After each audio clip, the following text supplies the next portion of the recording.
नमस्कार, news night में आप सभी का स्वागत है। मैं हूं आपके साथ आर्यन। दुनिया भर के देश इस समय दुबई में जलवायु परिवर्तन के मुद्दे पर मंथन कर रहे हैं। मंच है COP28 का। प्रधानमंत्री नरेंद्र मोदी ने इस मंच पर भारत की बात मजबूती से रखी तो भारत के द्वारा पर्यावरण संरक्षण की दिशा में किए जा रहे तमाम प्रयासों का जिक्र भी किया। क्या हुआ COP28 के मंच पर मंथन, इस विषय पर करेंगे विस्तार से चर्चा। इसके अलावा होगी देश दुनिया की हर जरूरी और महत्वपूर्ण खबर। शुरुआत हेडलाइंस के साथ।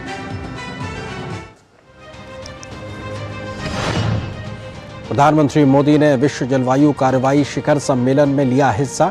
सतत विकास और सुरक्षित जलवायु की दिशा में भारत की पहल पर ग्रीन क्रेडिट की हुई शुरुआत। 2028 के लिए COP33 की मेजबानी करने का दिया प्रस्ताव।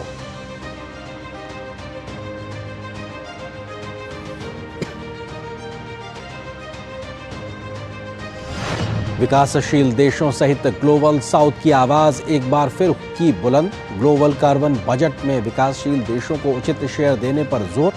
पीएम मोदी ने विकृति को त्याग कर पर्यावरण की समृद्धि के लिए संस्कृति की वृद्धि का किया आह्वान।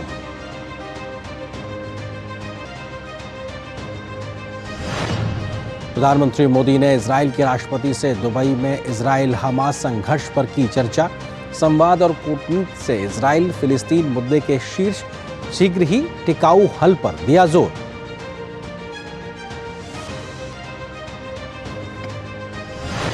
राष्ट्रपति द्रौपदी मुर्मू ने पुणे में सशस्त्र बल मेडिकल कॉलेज को प्रदान किया राष्ट्रपति का निशान।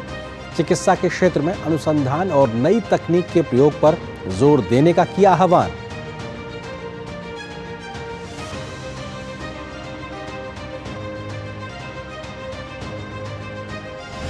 गृह मंत्री अमित शाह हजारीबाग में सीमा सुरक्षा बल के 59वें स्थापना दिवस कार्यक्रम में हुए शामिल। कहा, देश की सीमाओं को सुरक्षित रखने वाले वीर जवान देश के विकास की है नींव।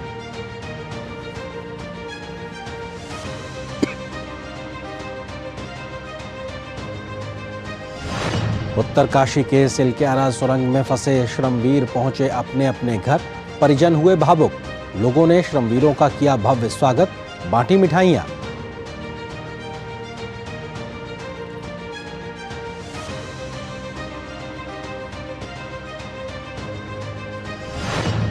वैश्विक मंदी के बावजूद भारत दुनिया की सबसे तेजी से बढ़ती हुई अर्थव्यवस्था। एजेंसियों और अर्थशास्त्रियों ने बदला अपना अनुमान। भारत की जीडीपी वृद्धि के आंकड़े। भारत और ऑस्ट्रेलिया के बीच चौथे T20 मैच में भारत की तेज शुरुआत के बाद लगे झटके। 5 मैच की सीरीज में भारत 2-1 से आगे।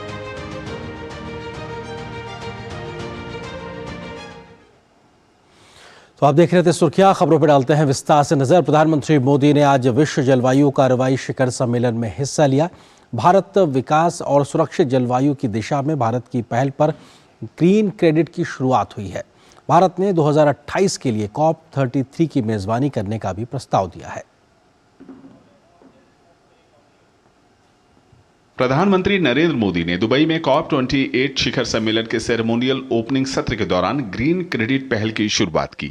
ये पर्यावरण के लिए व्यापक जीवन शैली लाइफ पहल के तहत चलाया जाएगा। विशेष तौर पर जल संरक्षण और वनीकरण, अपशिष्ट प्रबंधन, वायु प्रदूषण कम करना, टिकाऊ भवन और बुनियादी ढांचे पर जोर होगा। आज मैं इस फोरम से एक और प्रो प्लैनेट, प्रोएक्टिव और पॉजिटिव इनिशिएटिव का आह्वान कर रहा हूं। यह है ग्रीन क्रेडिट इनिशिएटिव। यह कार्बन क्रेडिट की कॉमर्शियल मानसिकता से आगे बढ़कर जन भागीदारी से कार्बन सिंक बनाने का अभियान है। प्रधानमंत्री ने ग्रीन क्रेडिट इनिशिएटिव पर एक उच्च स्तरीय बैठक में शिरकत की। उन्होंने कार्बन क्रेडिट के दायित्व को बढ़ाने की दिशा में एक पोर्टल की शुरुआत की। ये पोर्टल डिजिटली तरीके से आइडिया और इनोवेशन के साथ ही क्रेडिट स्कोर को भी इकट्ठा करेगा। ग्रीन क्रेडिट के कंसेप्ट से चलेंगे तो पहले डिग्रेडेड वेस्टलैंड के इन्वेंटरी बनाई जाएगी। फिर उस भूमि का उपयोग कोई भी व्यक्ति या संस्था वॉलेंटरी प्लांटेशन के लिए करेगी और फिर इस पॉजिटिव एक्शन के लिए उस व्यक्ति या संस्था को ग्रीन क्रेडिट दिए जाएंगे। ग्रीन क्रेडिट की पूरी प्रक्रिया डिजिटल होगी, चाहे वह रजिस्ट्रेशन हो, प्लांटेशन हो, वेरिफिकेशन हो या फिर ग्रीन क्रेडिट जारी करने की बात हो। इसलिए ही आज हम एक ग्लोबल प्लेटफॉर्म भी लॉन्च कर रहे हैं। ये पोर्टल प्लांटेशन और पर्यावरण संरक्षण से संबंधित आइडियाज, एक्सपीरियंसेस एंड इनोवेशंस को एक जगह पर कलेक्ट करेगा। जलवायु परिवर्तन के बढ़ते खतरों के बीच प्रधानमंत्री ने दुनिया के सामने एक बार फिर दोहराया कि वैश्विक कार्बन उत्सर्जन में भारत का हिस्सा महज 4% से भी कम है, जबकि विश्व की 17% आबादी भारत में रहती है। उन्होंने बताया कि भारत आर्थिक विकास और पर्यावरण के बीच संतुलन स्थापित कर आगे बढ़ रहा है। एनडीसी टारगेट पूरा करने की राह पर भारत है। गैर जीवाश्म ईंधन उपयोग को कम करने का लक्ष्य 9 साल पहले ही हासिल कर चुका है। वहीं साल 2030 तक उत्सर्जन घनत्व को भारत 45% तक कम करेगा। प्रधानमंत्री ने संयुक्त राष्ट्र के फ्रेमवर्क के प्रति प्रतिबद्धता जताई और साल 2028 में COP33 भारत में कराने का प्रस्ताव दिया। Bharat UN framework for climate change process के प्रति प्रतिबद्ध है। इसलिए आज मैं इस मंच से 2028 में COP33 समिट को भारत में होस्ट करने का प्रस्ताव भी रखता हूं। मुझे आशा है कि आने वाले 12 दिनों में ग्लोबल स्टॉक टेक की समीक्षा से हमें सुरक्षित और उज्जवल भविष्य का रास्ता मिलेगा। भारत द्वारा mission life, solar alliance, G20 शिखर सम्मेलन के दौरान वैश्विक जैव ईंधन गठबंधन बनाए जाने को प्रधानमंत्री ने ग्रीन डेवलपमेंट की ओर एक बड़ी पहल बताया। उन्होंने क्लाइमेट फाइनेंस सत्र के दौरान वित्तीय मदद को बढ़ाए जाने का आग्रह किया। हम उम्मीद करते हैं कोप समिट से क्लाइमेट फाइनेंस से जुड़े अन्य विषयों पर भी ठोस परिणाम निकलेंगे। पहला, COP28 में new collective quantified goal on climate finance पर वास्तविक प्रगति होगी। दूसरा, ग्रीन क्लाइमेट फंड और एडप्शन फंड में कमी नहीं होने दी जाएगी। इस फंड की त्वरित भरपाई की जाएगी। तीसरा, मल्टीलेटरल डेवलपमेंट बैंक्स विकास के साथ साथ क्लाइमेट एक्शन के लिए भी अफोर्डेबल फाइनेंस उपलब्ध कराएंगे। और चौथा, विकसित देश 2050 से पहले अपना कार्बन फुटप्रिंट जरूर खत्म करेंगे। क्लाइमेट जस्टिस को लेकर प्रधानमंत्री ने कहा कि सबके हितों की सुरक्षा जरूरी है और विश्व कल्याण के लिए सबकी भागीदारी भी। प्रधानमंत्री ने तकनीक के आदान प्रदान और ग्लोबल कार्बन बजट में विकासशील देशों को उचित शेयर दिए जाने की पुरजोर वकालत की। शिशिर सेलार, तापस भट्टाचार्य के साथ ब्यूरो रिपोर्ट, डीडी न्यूज।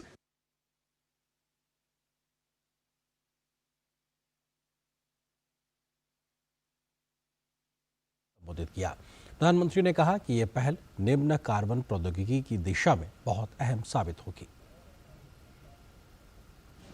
2019 में शुरू किया गया लीड आईटी हमारा साझा प्रयास है ताकि इंडस्ट्री ट्रांजिशन को बल मिले, लो कार्बन टेक्नोलॉजी और इनोवेशन को गति मिले और ये जल्द से जल्द और आसानी से ग्लोबल साउथ को भी मिले।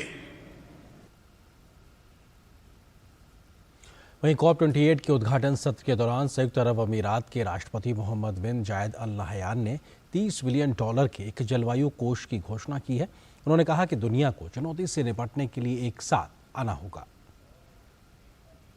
When we committed to hosting COP28, we pledged to bring the world together to unite, work, and deliver. We are finding practical ways to accelerate the world's transition to low-emission growth economy. The lack of readily available and affordable climate finance has long been one of the biggest obstacles in advancing climate action globally. Therefore, I am pleased to announce the establishment of a $30 billion fund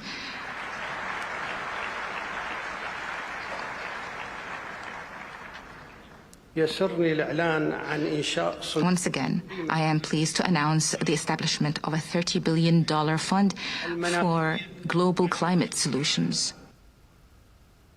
प्रधानमंत्री मोदी ने संयुक्त राष्ट्र महासचिव Antonio Guterres से भी Dubai में मुलाकात की है।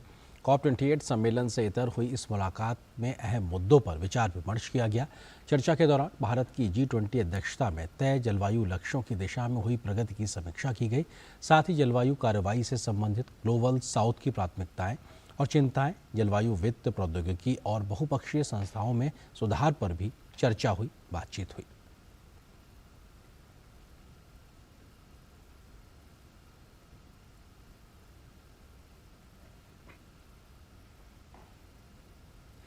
प्रधानमंत्री नरेंद्र मोदी ने इजराइल के राष्ट्रपति इसाक हरगोज के दुबई में मुलाकात की है।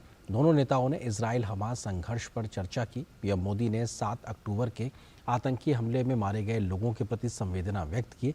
पीएम मोदी ने कुछ इजरायली बंधकों की रिहाई का स्वागत भी किया। प्रधानमंत्री ने प्रभावित आबादी के लिए मानवीय सहायता की निरंतर और सुरक्षित आपूर्ति की आवश्यकता दोहराई। प्रधानमंत्री मोदी ने 2 राज्य समाधान के प्रति भारत के समर्थन को रेखांकित किया। पीएम मोदी ने संवाद और कूटनीति से इजराइल फिलिस्तीन मुद्दे के शीघ्र और टिकाऊ हल पर जोर दिया। प्रधानमंत्री मोदी ने जॉर्डन के राजा अब्दुल्लाह बिन हुसैन से दुबई में मुलाकात की। सोशल मीडिया प्लेटफॉर्म एक्स पर मुलाकात की तस्वीर साझा करते हुए पीएम मोदी ने दोनों देशों की गहरी दोस्ती का जिक्र किया। प्रधानमंत्री ने लिखा, हम अपने संबंधों को और मजबूत करने के लिए तत्पर हैं। प्रधानमंत्री मोदी ने दुबई में उज़्बेकिस्तान के राष्ट्रपति शौकत मिर्जियोयेव से मुलाकात की। प्रधानमंत्री ने ताजिकिस्तान के राष्ट्रपति इमाम अली रहमान से भी मुलाकात की। प्रधानमंत्री नरेंद्र मोदी ने संयुक्त अरब अमीरात के उपराष्ट्रपति शेख मोहम्मद बिन राशिद अल मखतूम से दुबई में मुलाकात की। प्रधानमंत्री ने सोशल मीडिया प्लेटफॉर्म एक्स पर मुलाकात की तस्वीर साझा करते हुए लिखा, विभिन्न मुद्दों पर उनकी दूरदर्शी नेतृत्व वास्तव में सराहनीय है। इस बीच प्रधानमंत्री नरेंद्र मोदी ने नीदरलैंड के प्रधानमंत्री मार्क रुटे से दुबई में मुलाकात की। दोनों नेताओं ने विचारों का आदान प्रदान किया। प्रधानमंत्री मोदी ने बहरीन के शासक हमाद बिन ईसा अल खलीफा से दुबई में मुलाकात की है। प्रधानमंत्री ने सोशल मीडिया प्लेटफॉर्म एक्स पर मुलाकात की तस्वीर को साझा करते हुए लिखा कि भारत बहरीन के साथ मजबूत और स्थायी संबंधों को बहुत महत्व देता है।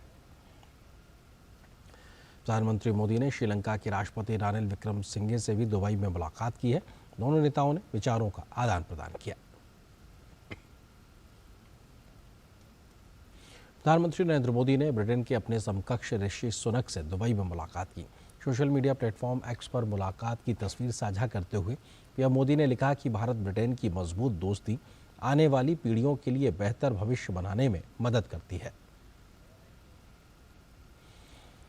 प्रधानमंत्री मोदी ने ब्रिटेन के विदेश मंत्री डेविड कैमरून और पूर्व प्रधानमंत्री टोनी ब्लेयर से दुबई में मुलाकात की। प्रधानमंत्री ने सतत विकास की दिशा में काम करने के उनके जज्बे को सराहना की। प्रधानमंत्री मोदी ने इथियोपिया के प्रधानमंत्री अबी अहमद अली से दुबई में मुलाकात की। इस मुलाकात की तस्वीर सोशल मीडिया प्लेटफॉर्म एक्स पर उन्होंने साझा करते हुए लिखा है कि भारत इथियोपिया के साथ दीर्घकालिक मित्रता को महत्व देता है। इस रिश्ते को मजबूत आपसी सहयोग समृद्ध करता है।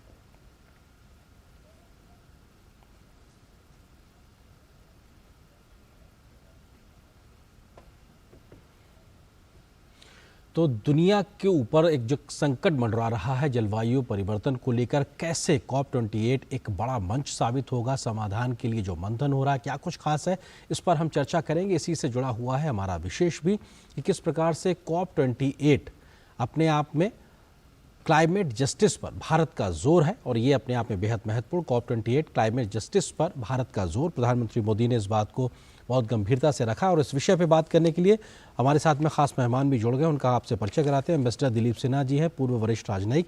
सर, बहुत स्वागत है हमारे साथ जुड़ने के लिए। सवाल पहला यही कि जब दुनिया जलवायु परिवर्तन की चुनौती से निपटने के लिए, मंथन करने के लिए जब वैश्विक मंच पे मौजूद होती है, तो भारत की मौजूदगी महज मौजूदगी नहीं बल्कि एक वैश्विक नेता के तौर पर जो एक समाधान देता हुआ देश नजर आता है इस प्रकार की समस्या से लड़ने के लिए, उस प्रकार की मौजूदगी दिखाई पड़ती है। किस तरीके से आप इसको देखते हैं, प्रधानमंत्री मोदी के संबोधन को, भारत की मौजूदगी को और समस्या से समाधान की ओर आगे बढ़ते पहल को? जैसा आपने कहा, धन्यवाद हरेंद्र। ये जो जलवायु की समस्या है, जलवायु परिवर्तन की समस्या, ग्लोबल वार्मिंग की समस्या, ये एक बहुत ही गंभीर समस्या है और एक बहुत जटिल समस्या है। और इस समस्या पर जो नेता वहाँ विचार कर रहे हैं, उसमें भारत का जो भागीदारी है वो बहुत महत्वपूर्ण है, क्योंकि भारत अभी इसी वर्ष भारत ने G20 का समिट आयोजित किया, जिसमें कि जो न्यू दिल्ली घोषणा जो अडॉप्ट की गई, उसमें बहुत महत्वपूर्ण बातों पर समझौता हुआ था G20 के नेताओं में। और इनको इस G28 में, इस COP28 में लाना और यहाँ पर उन विषयों पर सहमति तो हो चुकी है, लेकिन उस पर आगे कार्रवाई करना ये बहुत महत्वपूर्ण है। और यही जो तीन जो प्रमुख पहल किए हैं भारत ने, जो इनिशिएटिव लिया है भारत ने, वो तीन पहल बहुत ही महत्वपूर्ण है और उन्हीं तीनों पर जोर दे रहे हैं हमारे प्रधानमंत्री भारत की भागीदारी में, ताकि एक तो क्लाइमेट फाइनेंस एक्शन जो है, जिस पर कि कार्रवाई बहुत जरूरी है, क्योंकि अभी तक जो जितनी भी आवश्यकता है विकासशील देशों की क्लाइमेट फाइनेंस की, उसका लगभग 10वां हिस्सा ही पूरा हो पाया है। और यद्यपि कई देश वायदे करते हैं लेकिन उसे पूरा नहीं करते हैं।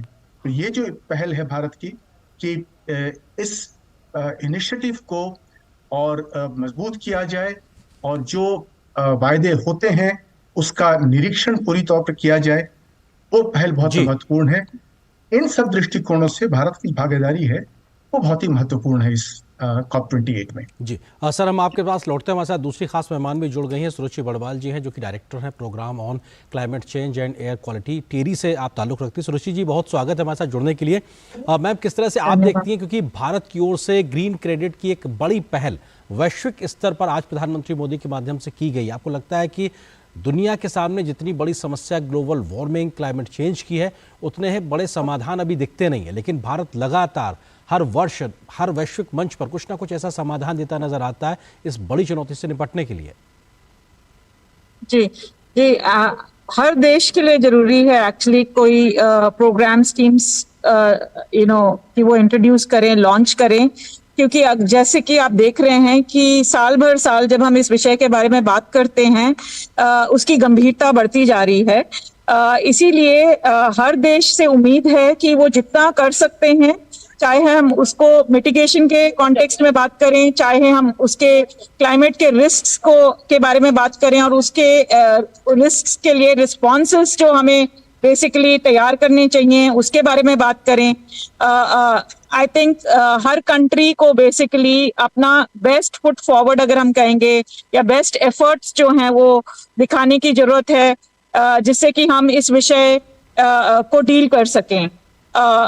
उस कॉन्टेक्स्ट में भारत का जो रोल रहा है इन terms of introducing new ways, नए तरीके, जिससे कि हम इस इशू को एड्रेस कर सकें। जैसे कि इस साल हमने ग्रीन क्रेडिट के बारे में बात की, of course has a very significant role, बहुत महत्वपूर्ण रोल प्ले करता है विद रिगार्ड्स टू हम किस तरह से अपने आप को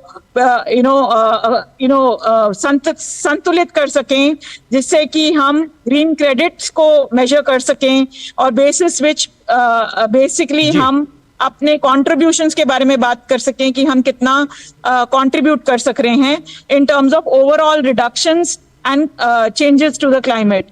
तो ये सब चीजें बहुत महत्वपूर्ण हैं। आई थिंक जो चैलेंज रहेगा या जहां हमें चुनौती रहेगी, जहां पे वो देखना पड़ेगा कि ये ग्रीन क्रेडिट स्कीम या प्रोग्राम जिसके बारे में हम बात कर रहे हैं, ये इम्प्लीमेंट कैसे होता है और इसके मेजरमेंट फ्रेमवर्क्स जो हैं, इसको हम कैसे नापेंगे कि हमने इतने क्रेडिट्स जनरेट किए हैं, और कौन इसको नापेगा, कौन इसका हिसाब किताब रखेगा, उसका मैकेनिज्म क्या होगा।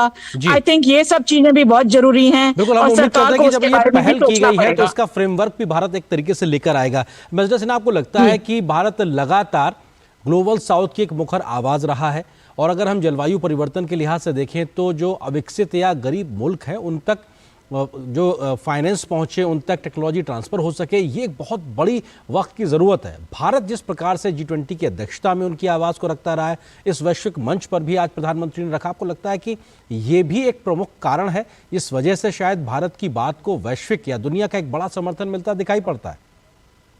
हाँ बिल्कुल, आपने जैसा अभी बताया, ग्रीन क्रेडिट इनिशिएटिव जो भारत ने लिया है, ये एक बहुत बड़ा इनिशिएटिव है, क्योंकि आज जो सबसे बड़ी समस्या जलवायु परिवर्तन में है वो है कि जो ग्रीन हाउस गैस वातावरण में पहुंच चुके हैं और जिनसे कि ग्लोबल वार्मिंग हो रहा है, उन्हें कैसे हटाया जा सके, उसे सिक्वेस्ट्रेशन कहते हैं।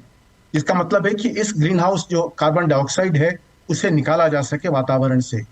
उसके लिए सबसे महत्वपूर्ण जो वर्तमान जो प्राकृतिक तरीका है वो है वृक्षारोपण, यानी पेड़ लगाना, जिससे कि ये कार्बन वातावरण से निकाला जा सके। और ये जो ग्रीन क्रेडिट इनिशिएटिव है, ये एक बहुत बढ़िया इनिशिएटिव है, जिसमें कि जो परती जमीन है, जो खाली जमीन है या बेकार जमीन है, उसमें पेड़ लगाकर जो व्यक्ति उस जमीन, जो किसान वहां पर जब काम करता है, उसे क्रेडिट मिल सकता है, ताकि वो पेड़ लगाए और उससे क्रेडिट मिले, ताकि उसे आर्थिक सहायता मिल सके। क्योंकि अभी यदि परती जमीन पड़ी हुई है तो उससे किसान को कोई लाभ नहीं पहुंचता है। तो इस प्रकार के जो प्रैक्टिकल उदाहरण है भारत के पास, इनसे जो साउथ के जो देश हैं, जो दक्षिण के देश हैं, उनको भारत नेतृत्व प्रदान करता है अपने उदाहरण द्वारा, कि ऐसे ऐसे कार्य हैं जो कम कीमत पे दक्षिण के देश लागू कर सकते हैं, और उनसे विश्व के अन्य देश इस इनिशिएटिव के अंतर्गत उनको आर्थिक सहायता प्रदान कर सके, उन्हें ग्रीन क्रेडिट दे सकें, ताकि उन्हें इन वृक्षों को लगाने में उन्हें आर्थिक सहायता, उन्हें आर्थिक लाभ भी हो सके। जी सुरेश जी, ये बहुत महत्वपूर्ण तथ्य है कि भारत में दुनिया की लगभग 17% आबादी रहती है, और कार्बन एमिशन में का ग्लोबल अगर हमारा देखें स्तर तो 4% से भी कम है भारत के लिहाज से। आपको लगता है कि भारत इतनी बड़ी आबादी के साथ भी कितनी तेजी से क्लाइमेट एक्शन प्लान को ज़मीन पे उतार रहा है? हमने दुनिया के सामने तमाम उदाहरण रख के दिखाएं। आपको लगता है कि ये एक बहुत बड़ा उदाहरण या नज़ीर के तौर पर है दुनिया के तमाम देशों के लिए कि वो भारत से देखें, सीखें और उस तरीके की पहल को आगे बढ़ा सकते हैं? बिल्कुल, हमने बहुत एरियाज में एक्चुअली ग्लोबल लीडरशिप दिखाई है इस इशू में। अगर आप देखना चाहें, G20 में जो ग्लोबल बायोफ्यूल्स अलायंस अनाउंस हुआ था, उसका भी कंट्रीब्यूशन विद रिगार्ड्स टू कैसे आपके ट्रेडिशनल फ्यूल्स को हम रिप्लेस कर सकते हैं, वो बहुत महत्वपूर्ण रहेगा।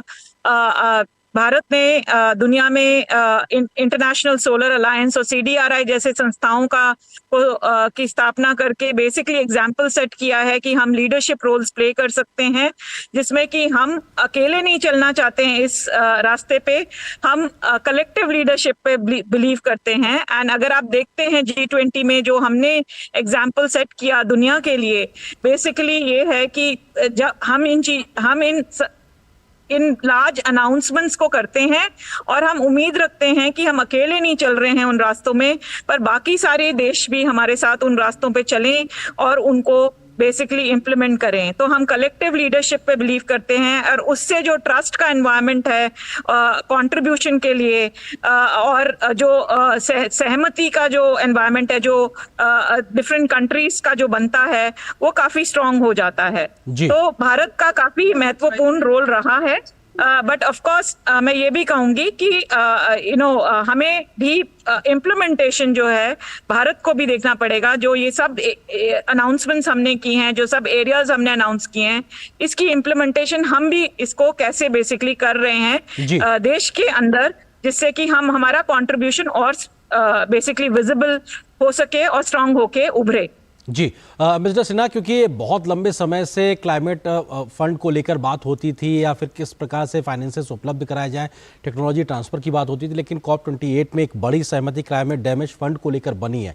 यूएई से लेकर तमाम कई देशों ने इसमें कंट्रीब्यूशन को लेकर अपना ऐलान भी कर दिया। आपको लगता है ये पहली बार है कि जब गरीब मुल्कों के जो कि इससे ज़्यादा प्रभावित है इस समस्या से, उनके लिए समाधान का एक ज़मीनी और व्यवहारिक रास्ता निकालने में मदद सामने साफ तौर पे दिखाई पड़ेगी?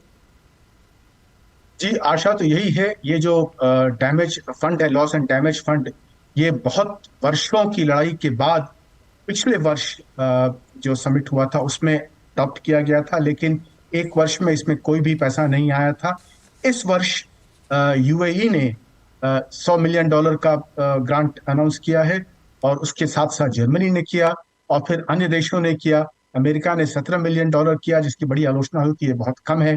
सब मिलाकर करीब $450 मिलियन का पैसा इसमें आया है, लेकिन ये बहुत ही कम है, क्योंकि जिस प्रकार का नुकसान देशों को हो रहा है जलवायु परिवर्तन के द्वारा, आप देख रहे हैं आंधी तूफान, डिसर्टिफिकेशन जो हो रहा है, और एक प्रकार के नुकसान हो रहे हैं गरीब देशों को, उसमें जो नुकसान हो रहा है वो कई बिलियन डॉलर का नुकसान है जी। और ये तो यूएन ने भी अपने अनुमान में लिखा है।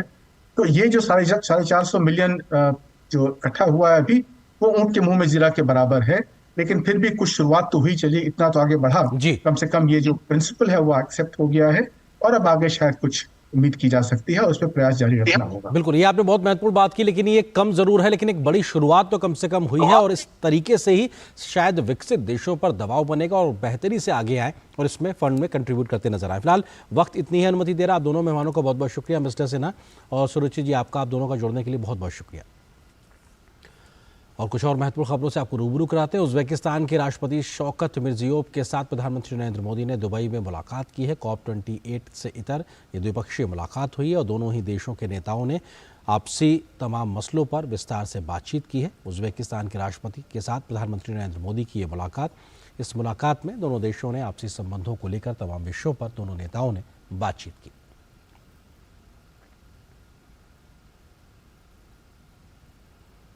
और फिलहाल यहां पर एक छोटे से ब्रेक के लिए रुकते हैं, बहुत जल्द हाजिर होते हैं। साल, बरस और सदी नहीं, एक युग गुजर जाएगा। उम्र न पूछो वंडर की, जब फर्क नजर आएगा। वंडर सीमेंट, फर्क नजर आएगा। सिर्फ 4 दीवारों का मतलब घर नहीं होता। घर तो अपनों से बनता है, अपनों के सपनों से बनता है। हम तो बस आपका साथ निभाते हैं। आप ही तो हैं जो मकान को घर बनाते हैं। SBI होम लोन्स, मकान को घर बनाने के सफर में हमेशा आपका हमसफर। तुमने नौकरी छोड़ दी, अब आगे क्या प्लान है? Full time mutual fund distribution. बेटा, इतने में घर कैसे चलेगा? पापा, मेरे पास 150 क्लाइंट्स ऑलरेडी हैं और नए क्लाइंट्स मिलते रहते हैं। अब नौकरी छोड़कर full time mutual fund distributor ही बनूंगा। आप भी मेरी तरह म्यूचुअल फंड डिस्ट्रीब्यूटर बन सकते हैं। जानिए कैसे? mfdkareshuru.com पर। तो करे शुरू। गोल्डी छोले मसाले, जहाँ जाए रिश्ते बनाए, जहाँ जाए रिश्ते बनाए, गोल्डी मसाले। माँ, ये खीर किसके लिए? आज तेरे दादाजी का जन्मदिन है, उनके लिए। तो मैं दादाजी को क्या दूँ? अपना मोबाइल फोन देना। ये क्या कर रही है? दादाजी के लिए आयुष्मान कार्ड बना रही हूँ। घर बैठे? हाँ। आयुष्मान ऐप पर जाकर अपना या परिवार के सदस्य का नाम लाभार्थी सूची में ढूंढे, आधार, OTP या फेस ऑथ द्वारा ऑथेंटिकेट करें, डिटेल्स भरें, अब मोबाइल से फोटो खींचकर अपलोड करें। दादाजी, ये लीजिए अपना आयुष्मान कार्ड। ये उपहार तो जीवन भर काम आएगा। और एक प्रकार से PM जय अब गरीबों की जय बन गई है। 5 लाख तक के मुफ्त उपचार की गारंटी, स्वास्थ्य का वरदान आयुष्मान।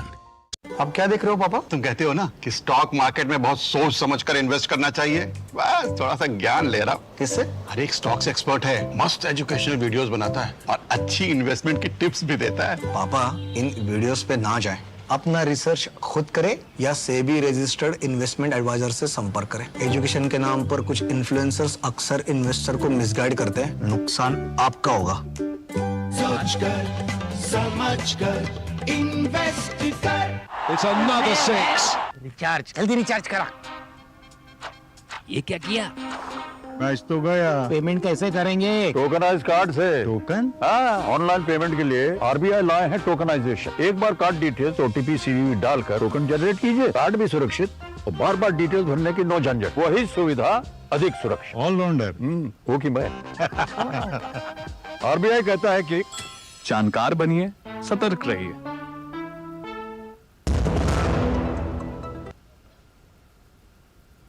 बीते दिनों उत्तराखंड की सुरंग से सुरक्षित निकाले गए श्रमिकों का अपने अपने घर पहुंचने का सिलसिला शुरू हो गया है। उत्तर प्रदेश के 8 श्रमिकों जब यूपी पहुंचे तो सीएम योगी आदित्यनाथ ने उनसे मुलाकात कर उनका हालचाल जाना, तो बिहार के श्रमिक पटना पहुंचकर अपने परिजनों से मिलकर भावुक नजर आए। सुरक्षित घर वापसी कर रहे श्रमिकों ने पीएम मोदी समेत उत्तराखंड सरकार का धन्यवाद अदा किया है। नई उम्मीद, नया जोश और एक नए जीवन की ओर कदम बढ़ाते उत्तराखंड के सिलक्यारा सुरंग में बचाए गए ये 41 श्रमवीर 17 दिनों तक फंसे रहने के बाद अब वे अपने घर पहुंचने लगे हैं। उत्तर प्रदेश के ये 8 श्रमिक शुक्रवार को लखनऊ में उत्तर प्रदेश के मुख्यमंत्री योगी आदित्यनाथ से मिले। मुख्यमंत्री योगी आदित्यनाथ ने श्रमिकों से बातचीत कर उनका हालचाल जाना। सरकार और प्रशासन के प्रयासों का सभी श्रमिकों ने धन्यवाद किया। नया जीवन मिल गया है और बहुत खुश हैं। योगी जी से भी मिलकर बहुत सपना था हमारा कि उनसे मिल लेंगे, जिंदगी में कभी भी मिलेंगे या नहीं, फिर मिले, बहुत अच्छा लग रहा है। सर वो तो कभी भूल ही नहीं सकते। क्या वही प्रशासन सारा चीज किए हैं व्यवस्था निकालने के लिए।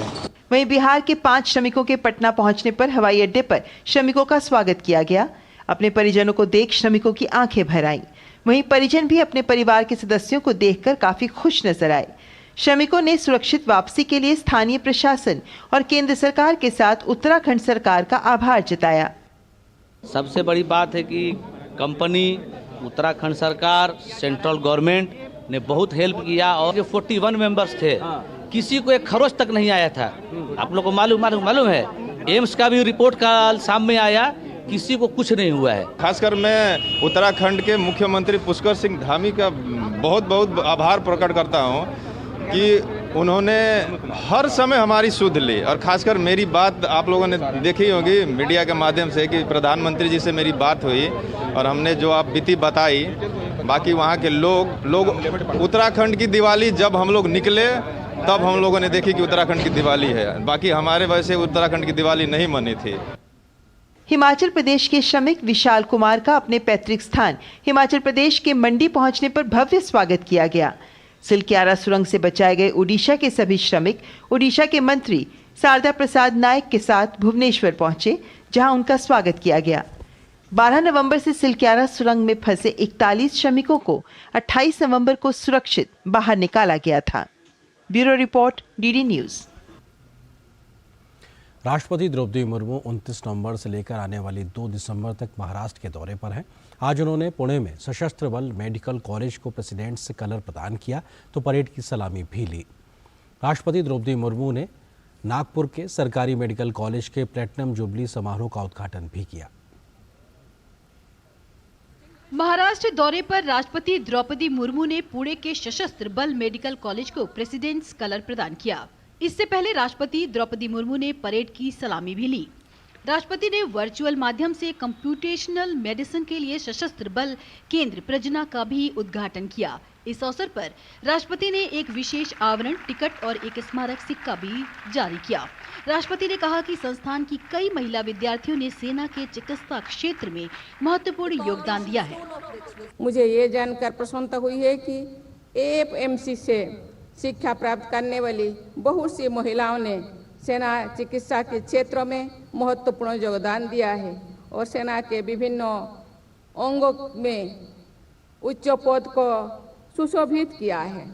मुझे ज्ञात हुआ है कि एएफएमसी की पूर्व छात्रा पुनीता अरोड़ा देश की सेना में पहली महिला लेफ्टिनेंट जनरल बनी। इंडियन एयरफोर्स की पहली महिला एयर मार्शल पद्मा बंदोपाध्याय भी इसी संस्थान की पूर्व कैडेट है। ऐसी अनेक महिला कैडेट्स यहाँ से स्नातक होकर सेना में उच्च पदों पर पहुंची है। मैं आशा करती हूं कि उनसे प्रेरणा लेकर महिलाएं अधिक संख्या में भारतीय सेना में अपना करियर चुनेंगी। वे अपने अधिकारों के प्रति और भी अधिक जागरूक होंगे तथा आगे बढ़ने में अन्य महिलाओं की भी मदद करेगी। राष्ट्रपति द्रौपदी मुर्मू ने नागपुर के सरकारी मेडिकल कॉलेज के प्लैटिनम जुबली समारोह का उद्घाटन किया। इस अवसर पर उन्होंने मेडिकल कॉलेजों में सीटों की संख्या बढ़ने पर खुशी जताई। राष्ट्रपति ने प्रधानमंत्री जन आरोग्य योजना की सराहना करते हुए कहा कि इससे गरीब लोगों को बेहतर चिकित्सा सुविधा प्रदान की जा रही है। स्वास्थ्य सेवा की आधारभूत संरचना के विकास के साथ साथ ये भी जरूरत है कि स्वास्थ्य सेवा लोगों की पहुंच में हो। गरीब लोग धन के अभाव में चिकित्सा सेवा उपलब्ध होने के बावजूद उसका लाभ नहीं उठा पाते हैं। इसके लिए भारत सरकार द्वारा दुनिया की सबसे बड़ी स्वास्थ्य बीमा योजना प्रधानमंत्री जन आरोग्य योजना लागू की है। मैं हेल्थ रिकॉर्ड्स के डिजिटाइजेशन के सरकार की पहल की सराहना करती हूँ। राष्ट्रपति द्रौपदी मुर्मू 29 नवंबर से लेकर 2 दिसंबर तक महाराष्ट्र के दौरे पर हैं। Bureau report, DD news. और यहाँ पर एक छोटे से ब्रेक के लिए रुकते हैं। साल, बरस और सदी नहीं, एक युग गुजर जाएगा। उम्र न पूछो वंडर की, जब फर्क नजर आएगा। वंडर सीमेंट, फर्क नजर आएगा। नमस्ते मास्टर जी। अरे करुण, तुम शहर से कब वापस आए? परसों आया मास्टर जी, माँ का बार बार फोन। अच्छा गिरधर, तुमने जो जानकारी दी उससे मेरे बेटे का काफी भला हुआ। Thank you sir. यार गिरी, तो पॉपुलर बन गया तू। पॉपुलर नहीं यार, डिस्ट्रीब्यूटर बन गया म्यूचुअल फंड्स का। मैं इन सभी की मदद करता हूँ, उनका भला होता है तो वो दुआ देते हैं। वाह यार। अगर आप भी मेरी तरह म्यूचुअल फंड्स डिस्ट्रीब्यूटर बनना चाहते हैं तो चाहिए mfd-शुरू.com पर। तो करें शुरू। गोल्डी छोले मसाले, जहाँ जाए रिश्ते बनाए, जहाँ जाए रिश्ते बनाए, गोल्डी मसाले। मोदी सरकार की गारंटी, सबका अपने पक्के घर का सपना होगा पूरा। 4 करोड़ पक्के घरों का निर्माण, हमारा संकल्प विकसित भारत। मम्मी, कॉलेज की क्रिकेट टीम में ना मेरा सिलेक्शन हो गया। Very good. कॉलेज की टीम में तो आ गया, देश की टीम में रजिस्ट्रेशन कब करवा रहा है? वो कैसे? तुम वोटर बन के देश की टीम का हिस्सा बन सकते हो। देश का फॉर्म भरो, देश की टीम का हिस्सा बनो। वोट करना सिर्फ तुम्हारा अधिकार ही नहीं बल्कि तुम्हारा कर्तव्य भी है, समझे? जी हाँ, अगर आप भी 18 साल के हो रहे हैं तो आज ही वोटर हेल्पलाइन ऐप डाउनलोड करके वोटर लिस्ट में अपना नाम जुड़वाकर वोटर बने। और हाँ, एग्जिस्टिंग वोटर्स भी अपनी जानकारी वोटर लिस्ट में अपडेट करें, जिससे देश की टीम और मजबूत बने। वोटर लिस्ट में नाम मतलब देश के लिए वोट करने का अधिकार, यानी देश की टीम में रजिस्ट्रेशन। तुम्हें पता है इन्वेस्टर्स के लिए एक इन्वेस्टर प्रोटेक्शन फंड होता है, IPF। लेकिन अगर तुम्हारा ट्रेड एक्सचेंज पर एग्जीक्यूट नहीं हुआ या फिर कोई गारंटीड रिटर्न्स वाली स्कीम है तो ये IPF आपकी मदद नहीं कर सकता है। और अगर आपका ब्रोकर ही डिफॉल्टर बन जाए तो फिर IPF आपको कॉम्पेंसेशन दिला सकता है। कहां से सीखा? NSE की साइट पर। सोच कर, समझ कर, इन्वेस्ट कर। और ब्रेक के बाद कुछ और महत्वपूर्ण खबरों की ओर रुख करते हैं। दुबई में चल रहे COP28 सम्मेलन के तहत प्रधानमंत्री नरेंद्र मोदी ने मालदीव के नवनिर्वाचित राष्ट्रपति मोहम्मद मोइज़ू से द्विपक्षीय मुलाकात की है। दोनों ही नेताओं ने आपसी संबंधों को लेकर विस्तार से बातचीत की।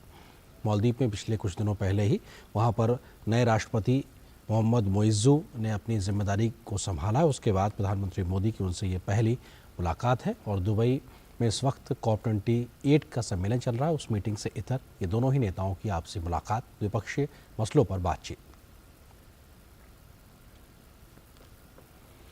आज BSF अपना 59वां स्थापना दिवस मना रहा है। झारखंड के हजारीबाग में आयोजित मुख्य कार्यक्रम में केंद्रीय गृह मंत्री अमित शाह ने हिस्सा लिया और BSF के योगदान की जमकर सराहना की।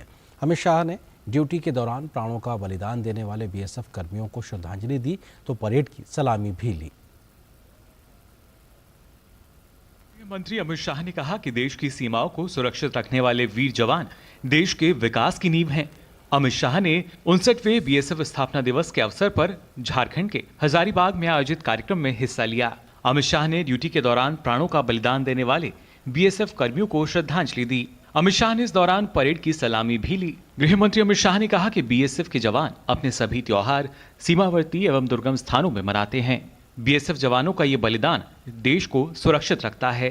मुझे मालूम है आप आपकी ड्यूटी करते वक्त दीपावली का दिया भी सरहद पर जलाते हो, होली बर्फीली पहाड़ों पर मनाते हो और छठ दुर्गम नदियों के पानी के अंदर बिताते हो।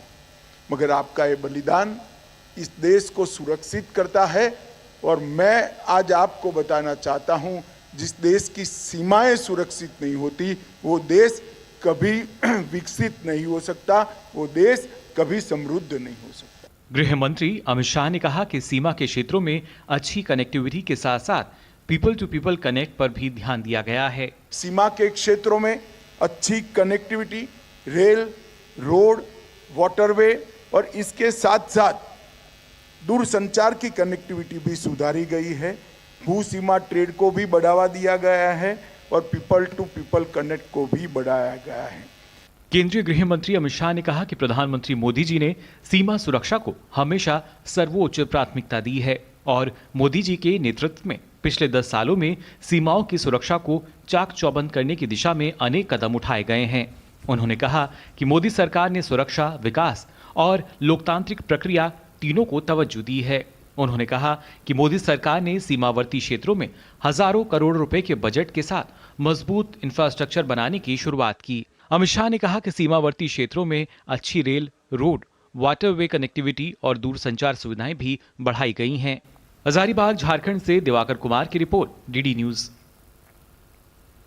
सरकार द्वारा गुरुवार को जारी किए गए जीडीपी के आंकड़े के अनुमान से बेहतर रहे हैं, जिसके बाद एजेंसियों और अर्थशास्त्रियों ने भी अपने विकास दर के अनुमान में भारत के लिए बदलाव किया है। अर्थशास्त्रियों का मानना है कि निवेश, बुनियादी ढांचे, उपभोग और भारत के बाजार को लेकर दुनिया भर की कंपनियां और निवेशकों का नजरिया नए सिरे से मजबूत हो सकता है। सरकार द्वारा चालू वित्त वर्ष की दूसरी तिमाही के लिए घरेलू जीडीपी के आंकड़े जारी करने और आंकड़ों में मैन्युफैक्चरिंग सेक्टर के उम्मीद से बेहतर प्रदर्शन के बाद दुनिया भर की एजेंसियों और अर्थशास्त्रियों ने भारत की जीडीपी वृद्धि के अनुमान को बढ़ाना शुरू कर दिया है। बार्कलेज ने उम्मीद जताई है कि भारत की अर्थव्यवस्था इस साल 6.7% की दर से विकास कर सकती है, जबकि इससे पहले का अनुमान 6.3% था। इसी तरह से सिटी ग्रुप ने भी इस साल भारत की अर्थव्यवस्था में विकास दर के अनुमान को 6.2% से सुधार कर अब 6.7% कर दिया है। S&P ग्लोबल का कहना है कि अगले 3 सालों तक भारतीय अर्थव्यवस्था एशिया प्रशांत क्षेत्र में ग्रोथ का इंजन बना रहेगा और चीन की विकास दर में कमी आएगी। SBI रिसर्च ग्रुप ने भी चालू वित्त वर्ष में भारत की जीडीपी विकास दर अनुमान को 6.7% से बढ़ाकर 7% कर दिया है। SBI रिसर्च ग्रुप ने अपनी रिपोर्ट में कहा, भारत सरकार द्वारा जारी किए गए दूसरी तिमाही के लिए मजबूत विकास दर के आंकड़े आने वाले दिनों में दिलचस्प समय का सूचक है और भारत के बारे में ग्लोबल कॉर्पोरेशंस, नीति निर्माताओं और निवेश गुरुओं का नजरिया सुधर करके ओवरवेट होने जा रहा है, जो भारत में निवेश, बुनियादी ढांचे, उपभोग और भारत के बाजार पर उनके विचार को नए सिरे से मजबूत कर सकता है। ताजा आंकड़ों के मुताबिक जुलाई से सितंबर अवधि में देश की विकास दर 7.6% रही, जो बीते साल इसी अवधि में 6.2% के स्तर पर थी। गौरतलब है कि इस वर्ष की पहली तिमाही में यानी अप्रैल से जून के दौरान देश की अर्थव्यवस्था में शानदार 7.8% का विकास दर्ज किया गया था। इस तिमाही का स्टार परफॉर्मर रहा मैन्युफैक्चरिंग सेक्टर, जिसमें करीब 14% की बढ़ोतरी दर्ज की गई। इसके साथ ही कंस्ट्रक्शन क्षेत्र में 13% और पानी और बिजली की सप्लाई में 10% से ज्यादा का विकास दर्ज किया गया। उधर ब्लूमबर्ग इकोनॉमिक्स के भारतीय अर्थशास्त्री अभिषेक गुप्ता का कहना है कि भारत की अर्थव्यवस्था ने इस तिमाही में उम्मीद से बेहतर प्रदर्शन किया और हमारा मानना है कि केंद्रीय बैंक को ब्याज दरें कम करने से पहले इंतजार करना चाहिए। भले ही कृषि की रफ्तार धीमी हुई हो, मजबूत औद्योगिक गतिविधियां एक सुखद आश्चर्य थीं। इससे पता चलता है कि भारत ग्लोबल सप्लाई चेन से ज्यादा जुड़ रहा है। वैश्विक मंदी के बावजूद मजबूती दिखाते हुए भारत दुनिया की सबसे तेजी से बढ़ती प्रमुख अर्थव्यवस्था बना हुआ है। मोदी सरकार देश के इंफ्रास्ट्रक्चर को बढ़ाने के लिए काफी फंड खर्च कर रही है और कंपनियों को भारत में उत्पादन करने के लिए प्रोत्साहन के तौर पर सब्सिडी भी ऑफर कर रही है। इस बीच S&P ग्लोबल ने भारत की मैन्युफैक्चरिंग सेक्टर की मांग को लेकर ताजा आंकड़े जारी किए हैं। नवंबर माह में देश के मैन्युफैक्चरिंग सेक्टर के प्रदर्शन में सुधार देखा गया। अक्टूबर में मंदी के बाद ग्राहकों की बढ़ती मांग और इनपुट्स की बेहतर उपलब्धता की वजह से उत्पादन वृद्धि में तेजी आई, जिससे उत्पादन मात्रा में वृद्धि हुई। नवंबर में भारत के मैन्युफैक्चरिंग सेक्टर ने अक्टूबर की धीमी गति से वापसी की है।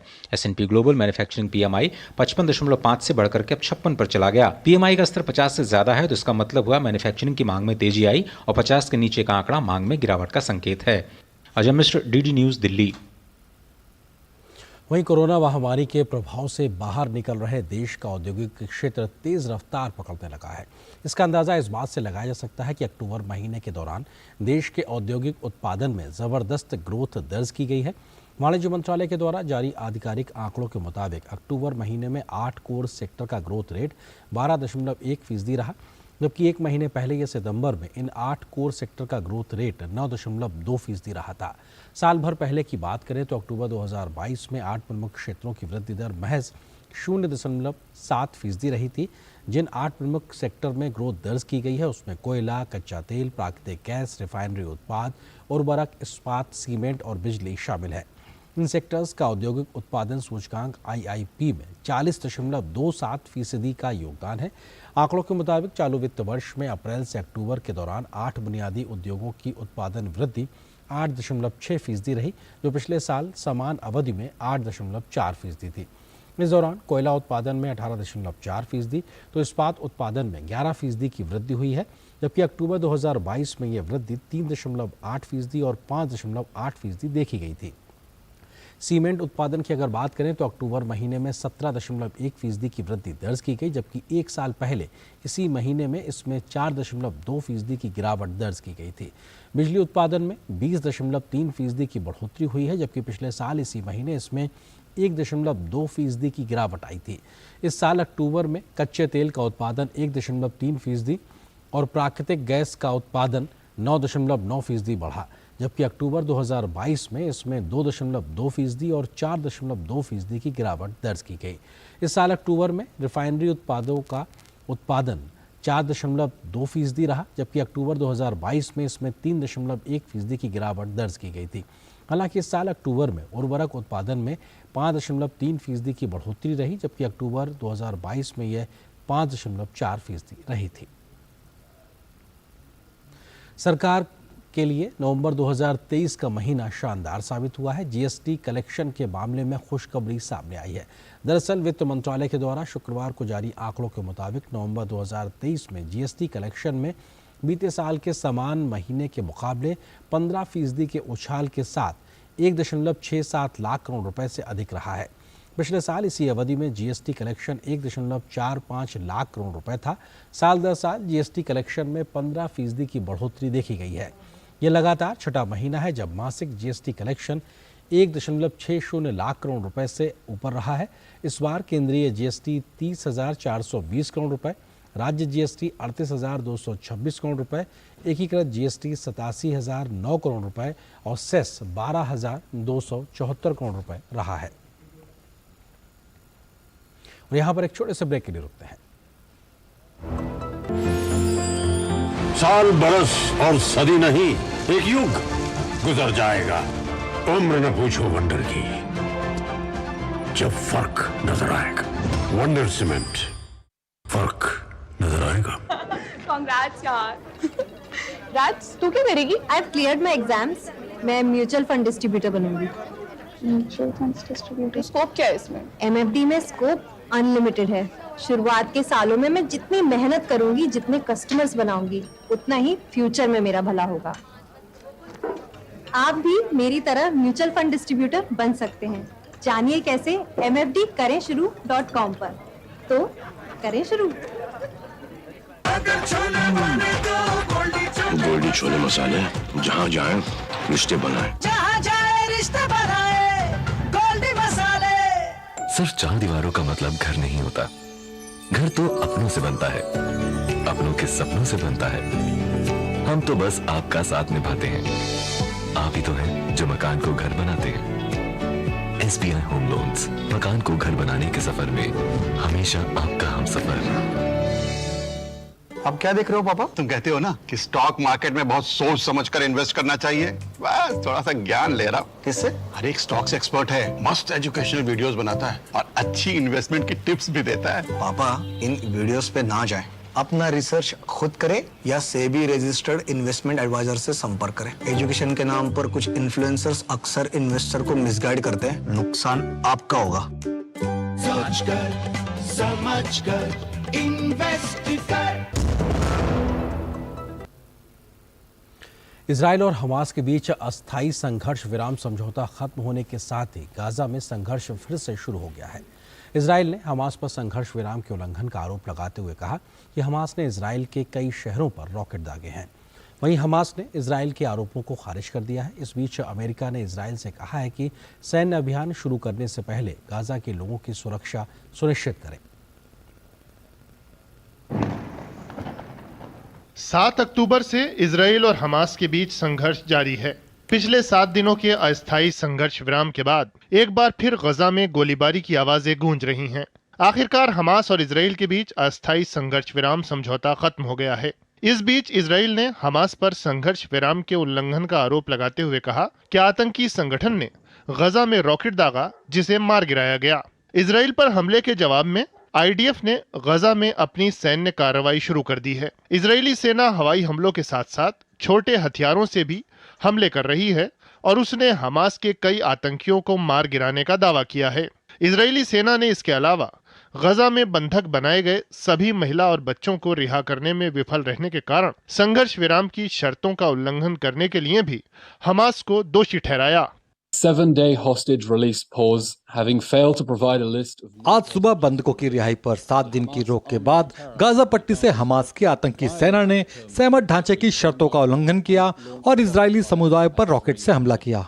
हमास ने गाजा से पहला रॉकेट दागा और उसके बाद हमले तेज कर दिए, जिससे पूरी सुबह दक्षिणी इजराइल में सायरन बजते रहे। हमास ने सभी बंधक महिलाओं और बच्चों को रिहा नहीं किया, including in communities that are still under mandatory evacuation.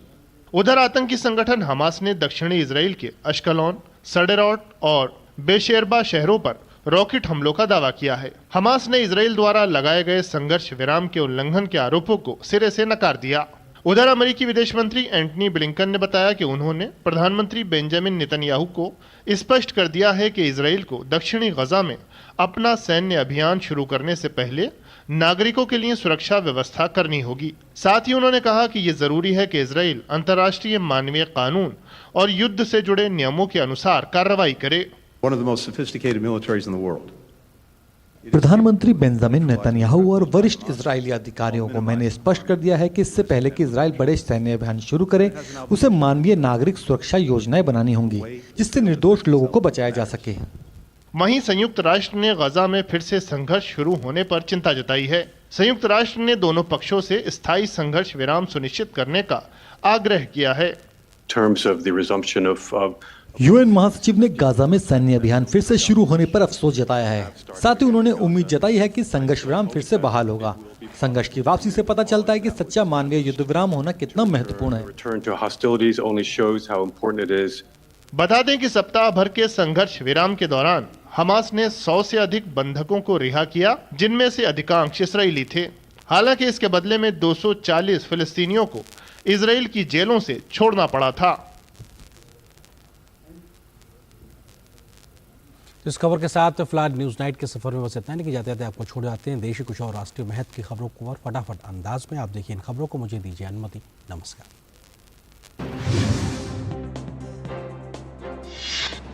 Britain स्थित भारतीय और ऑस्ट्रेलियाई उच्चायोग ने लंदन में इंडो पैसिफिक सम्मेलन की सह मेजबानी की। सम्मेलन में क्षेत्रीय मजबूती पर चर्चा की गई। ब्रिटेन में ऑस्ट्रेलियाई उच्चायुक्त स्टीफन स्मिथ ने कहा कि इंडो पैसिफिक के अंदर और बाहर दोनों जगह रणनीतिक माहौल को आकार देने का काम जारी है। नेपाल की राजधानी काठमांडू में भारतीय दूतावास और नेपाल सरकार के वित्त मंत्रालय ने विभिन्न विकास परियोजनाओं की समीक्षा बैठक की। बैठक में अनुदान सहायता और विभिन्न ऋण श्रृंखलाओं के तहत विभिन्न क्षेत्रों में चल रही परियोजनाओं पर चर्चा हुई। बैठक में भारत और नेपाल के बीच सहयोग के संभावित क्षेत्रों पर भी विचार विमर्श किया गया। उपराष्ट्रपति जगदीप धनखड़ ने आज केरल के तिरुवनंतपुरम में 5वें वैश्विक आयुर्वेद महोत्सव का उद्घाटन किया। उपराष्ट्रपति ने कहा कि इस वैश्विक आयुर्वेद महोत्सव का एक बड़ा पहलू यह है कि यह भगवान की अपनी भूमि केरल में है। ऐसी भव्य सभा के लिए इससे अधिक उपयुक्त स्थान कोई नहीं हो सकता। केंद्रीय मंत्री गिरिराज सिंह ने बिहार में अवैध मस्जिद और मदरसों की तेजी से बढ़ रही संख्या पर चिंता जताई। उन्होंने इसे बिहार और देश की आंतरिक सुरक्षा के लिए बहुत बड़ा खतरा बताते हुए बिहार के मुख्यमंत्री नीतीश कुमार से इन पर तत्काल रोक लगाने की मांग की है। नौसेना प्रमुख एडमिरल आर हरिकुमार ने मालदीव और पाकिस्तान सहित हिंद महासागर क्षेत्र में चीनी गतिविधियों पर जानकारी दी। उन्होंने कहा कि महासागरों का उपयोग किसी भी राष्ट्र की वैध आर्थिक आकांक्षाओं के लिए किया जा सकता है। आर्थिक गतिविधियों के लिए हिंद महासागर क्षेत्र में मौजूद रहना चीन के पास एक वैध कारण हो सकता है, लेकिन हम हिंद महासागर में निवासी नौसैनिक शक्ति के रूप में वहाँ क्या हो रहा है इस पर नजर रख रहे हैं। साथ ही नौसेना किसी भी अप्रिय घटना को रोकने में सक्षम है। दिल्ली में जल संकट की आशंका के बीच भुगतान का मामला अब अदालत की दहलीज पर पहुंच गया है। ठेकेदारों ने दिल्ली हाई कोर्ट से उनकी बकाया पेमेंट को तुरंत भुगतान करने का आदेश देने की मांग की है। संसद सदस्यों को अब विदेश में निजी दौरों के दौरान विदेशी आतिथ्य स्वीकार करते समय सख्त दिशा निर्देशों का पालन करना होगा। गुरुवार को इन आदेशों से संबंधित कई अधिसूचना राज्यसभा सचिवालय द्वारा जारी की गई। सांसदों को स्पष्ट किया गया कि विदेशी दौरे पर आवभगत स्वीकार करते वक्त वे जारी दिशा निर्देशों का पालन करें। राज्यसभा से निलंबन के खिलाफ आप पार्टी के सांसद राघव चड्ढा की याचिका पर सुप्रीम कोर्ट में सुनवाई 8 दिसंबर तक के लिए टाल दी गई है। पिछली सुनवाई में कोर्ट ने राघव चड्ढा से कहा था कि वो राज्यसभा सभापति से मिलकर उनसे बिना शर्त माफी मांगे।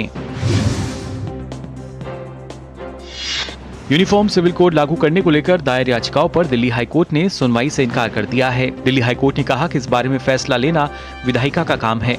हम सरकार को इस बारे में कानून लाने के लिए निर्देश नहीं दे सकते। राष्ट्रीय राजधानी दिल्ली में वायु गुणवत्ता सूचकांक खराब श्रेणी में बना हुआ है। शहर में घना कोहरा देखा जा रहा है। आनंद विहार में AQI 412, अशोक विहार में 405, जहांगीरपुरी में 411 तो द्वारका सेक्टर 8 में 402 दर्ज किया गया।